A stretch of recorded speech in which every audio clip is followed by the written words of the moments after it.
Hey, it's Jody Mackey with GirlOnFire.Life. There are a lot of myths that are out there in the industry that I hear all the time from instructors, from new shooters that are watching YouTube as trainers. And I want to dispel some of those myths and just have you look at this a little bit differently.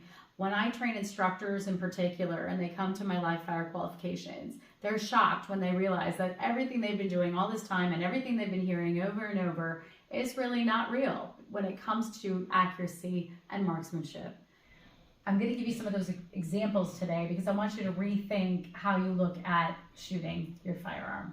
One of the examples is 60-40. We hear this all the time in the industry about your grip, 60% on one side, 40% on the other. If you think of that logically, it makes absolutely no sense. How is any human going to control that type of pressure on either side of their body? It's not really realistic. If you can imagine actually physically being able to do that, I don't know how you do it, and especially not consistently. It is much more realistic if we were to have equal pressure here and not use our hands, because that's going to create inconsistencies in our shots, which is absolutely logical when you think about it. Obviously, your dominant hand is going to win if you're gripping with your hands, unless you're counteracting, which again is variations in your shots all over the place.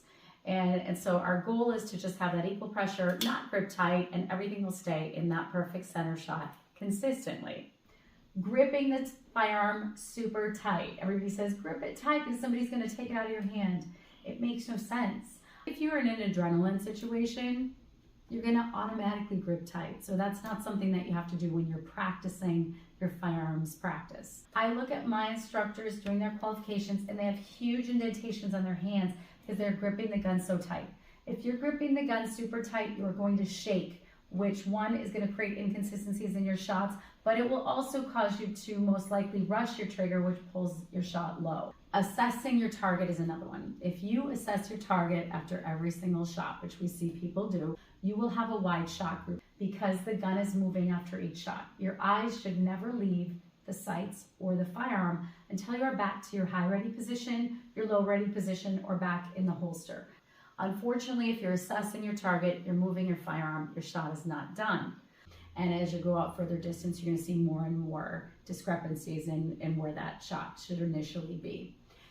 Our eyes should remain always on the firearm. If you want a tighter shot group, you can't look. In a situation, are we absolutely going to assess the target? Yes, but that is also something that I do not need to practice because it's going to be intuitive to look at the person if I have an actual threat. Our goal is to practice consistently with our perfect fundamentals for that consistent tight shot group so that when the incident happens, when we add the stress and adrenaline, our shot groups aren't here. They're maybe closer to here. We have a number of other things that are out there that we consistently hear, and another one is the canting of your body a little bit so that one foot is back and one foot is forward to affect your balance. If you are walking down the street and you've got a threat that's behind you, you will turn and automatically square up to your target. So I would like to practice how I would perform in a situation, and that would be your isosceles position, perfectly square and symmetrical with the target. Again, taking out potential elements of error. Most right-handed shooters are low and left, and if you're having one shoulder higher than the other, obviously you're going to push those shots that way. Same with your left shoulder pushing down. So our shoulder should be square. We should be perfectly symmetrical with the target. There are a number of other myths that you're going to hear us review as we go through these videos. And if you want more breakdown on how to do them, watch the grip video that we published recently, and hopefully we can continue to increase your levels of accuracy. Do some of these adjustments and you can see more details just laid out in the Mackey Method book that is now downloadable right on our website, GirlOnFire.Life.